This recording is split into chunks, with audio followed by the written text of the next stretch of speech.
Hey everybody, I would like to show you how to cast on your first knit stitches. We're going to do something called a long tail cast on, and if you know how to make a slip knot, then you're ready to get started with this video. You can do this cast on either circular needles like this or straight needles. You could also do this on double pointed needles if you needed to. This cast on is called a long tail cast on because you will be pulling a long tail of yarn from the skein and putting your slip knot a bit away from the end of the tail. For this, you'll need to calculate about 1 inch per stitch that you're going to cast on and pull that away from the skein. So for example, my pattern calls for 14 stitches cast on.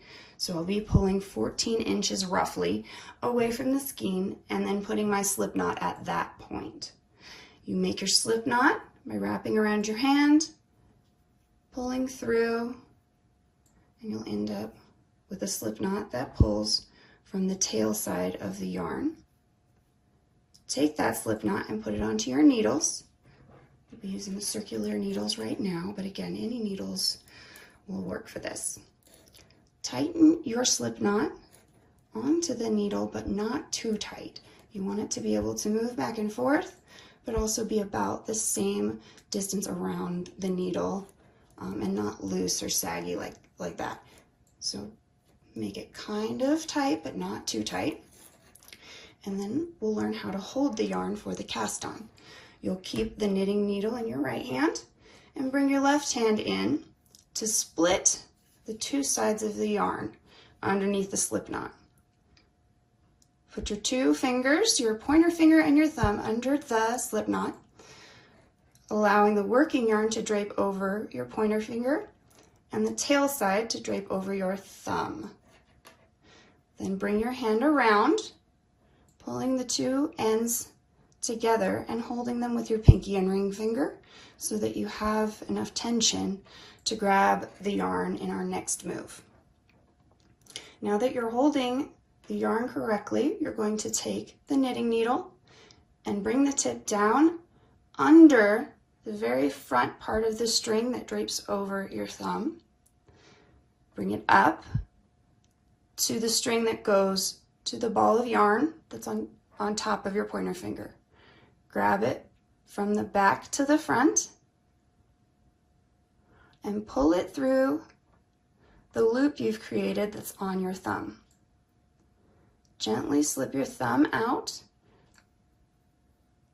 and pull the tail so that you have, again, the same kind of tension on this second stitch as you did your slip knot.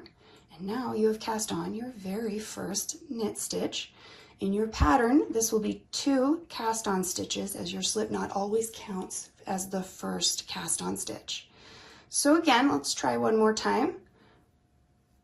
Bring your yarn out, your needle down under the thumb side, over the pointer finger side, and loop it through, sliding it off your thumb. I need to make 14 stitches for my pattern. I have 3 now, so I'll show you again. Then it'll be 4 stitches. Remembering to check your tension, especially if you're using something like cotton yarn, which I'm doing, to make sure that it's looped around with just enough tension on your needle. Under, over, through, under, over, through. If you need to adjust a little bit to keep it on your hand comfortably, you can. Under, over, through, under, over, through. Slide it down a bit so you have more room. Under, over, through. Under, over, through.